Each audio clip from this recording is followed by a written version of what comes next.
the binomial probability worksheet answer key, at least the bottom half, and it's also a comparison. Which do you like better, the TI-84 or the online StatBook binomial calculator? They both have their pluses and minuses, and I'm going to attempt to do number 11 through, well, maybe even 11 through 20. Let's get going here.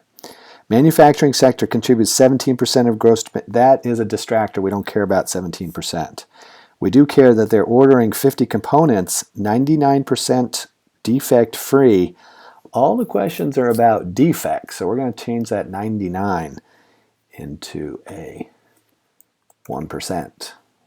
This is a Greek P there, a pi for probability. That is a little bit unusual. So 1% defect rate comes from the 99% defect-free rate. And the first question is that none of them, so we're actually going to, you could put below 1, but for an exact quality, we put between 0 and 0.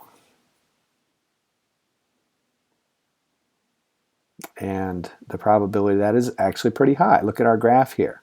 Well, think about the mean for a second.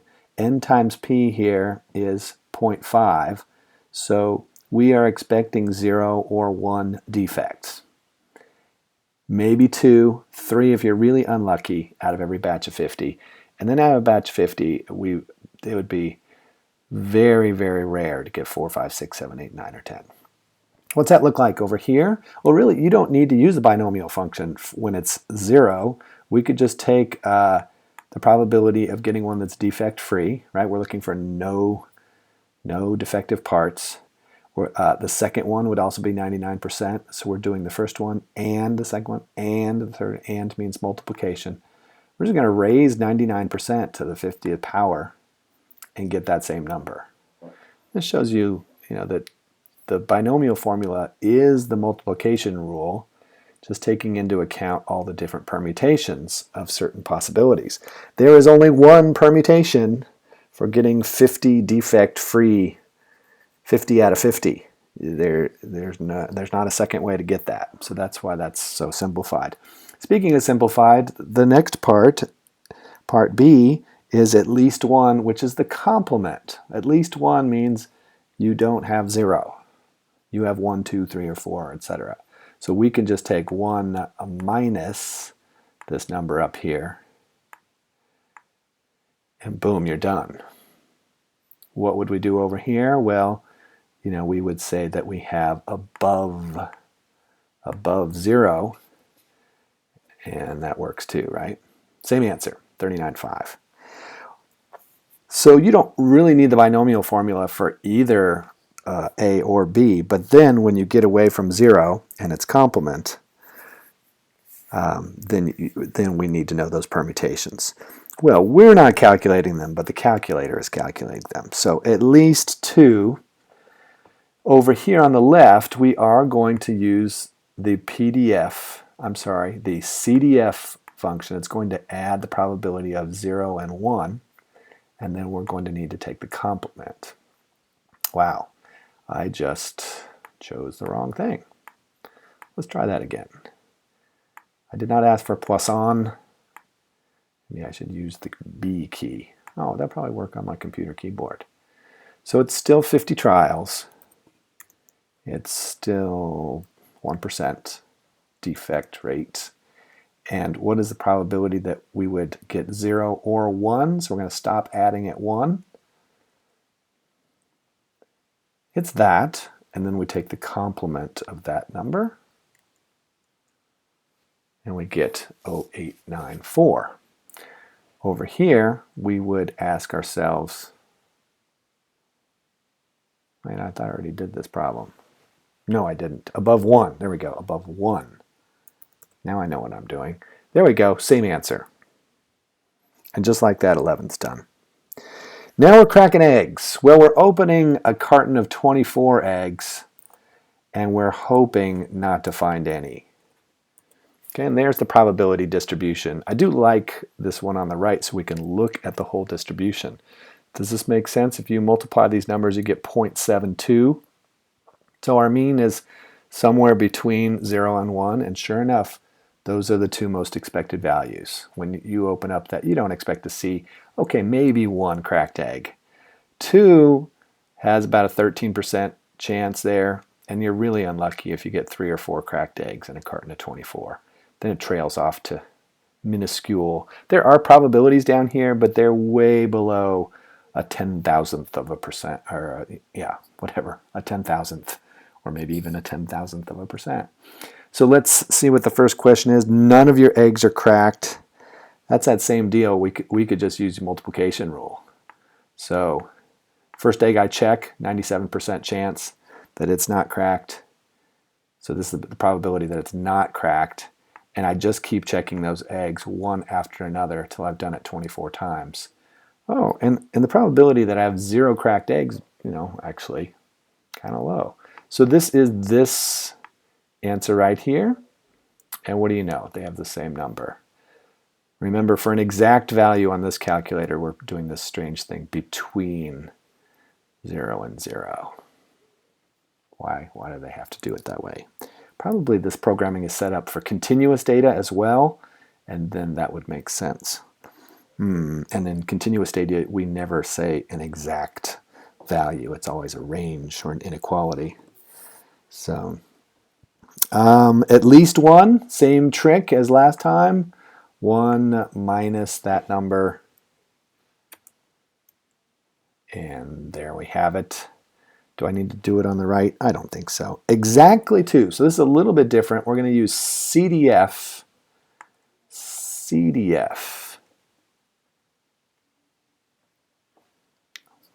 I meant to say PDF. An exact value. And I've got a little bit of lag here, so I can't tell where to stop. I said I was going to start using the letters. Exact value. PDF. We're not adding up. There's no cumulative, so we're not using the C. We're using the PDF. And we have not done this problem here, so I have to punch these in. 3%. Exactly 2. Boom. And that's putting that into the binomial formula, telling you how many, a lot of different permutations. It could be the first and second eggs. It could be the first and third. It could be the first and fourth. It could be the second and fourth. You get the idea. We're multiplying the 0.97 and the 0.93 many, many times, right? In this case, the 97 22 times, the 3% 2 times. So those would be the exponents in the formula. I know we're using the calculator. You don't really care about the formula, do you? But you should. You should care. You should know what's behind this magic box or this magic box over here. So what are we asking ourselves exactly to? So we'll just change this to a 2 and a 2. And what do you know? Same answer. Paradise rolled 20 times. This is number 13. So now our N has changed to 20 rolls. And what is this probability? Aha! A little bit of a defect with the online calculator. I've got this trusty machine over here. Let's talk about what is the probability of getting a 5. You have 36 different events with 2 dice, from double 1s all the way up to double 6s. There's a 1 and a 4, a 2 and a 3, then a 3 and a 2, and a 4 and a 1. So that's 4 out of 36, also known as 1/9. So this you can put as a fraction or even as 1/9. Here it's a little bit of a rounding problem. Oops, I'm supposed to be over here. But it's not going to affect it too much. What's our first question? Exactly 6 times. So there's the distribution, and not very likely to get 6 5s. But there we have it. What would it look like over here? We would do the binomial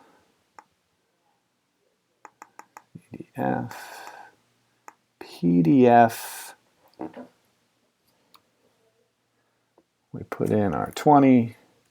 We put in our, oh, and this, watch this trick. You can actually put in just the 4 divided by 36. I like being able to do that. And then exactly 6, please.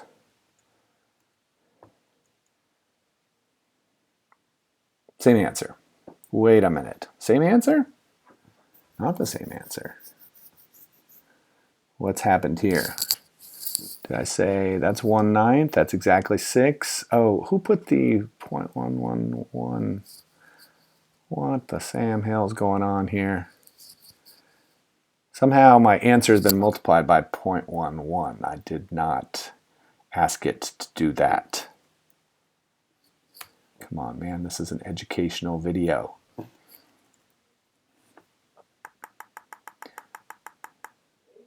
Okay, this is a computer simulation, and it's not as good as a actual calculator. It's a little bit of lag here. Okay, let's do that. There we go, same answer. And at least 4, well, that over here, at least 4, we don't have a greater than or equal to, so at least 4 is above 3, right? So boom, there's your answer there, at least 4, right side. Now the CDF function on the calculator calculates the blue, and you have to do the 1 minus function. So I think the right side wins in this round. Maybe you think every round. Oh, and I said I was going to start doing the letter. Let's see if that works. No, I can't type a B. No, that didn't work. So second variables gets me to the distributions. I need CDF. I thought you had already put in my numbers for me. This is in fact 4 divided by 36. This x value, so where are we going to stop? We're going to, kind of like we typed on the right here, we're going to stop at 3. We're going to stop at 3. And then we're going to take the complement of this number. And we get 17.5. At most, well, that is just going to be, what? That's going to be below 6. Below 6. And you get 98.7. Right, so that's what we expect. If someone said, oh, I wonder how many times I can roll a 5 with 2 dice here. I'm going to roll it 20 times. You say, yeah, probably 5 at the most. The blue probability is pretty tiny over here, adds up to less than 5%. Got a 98% chance.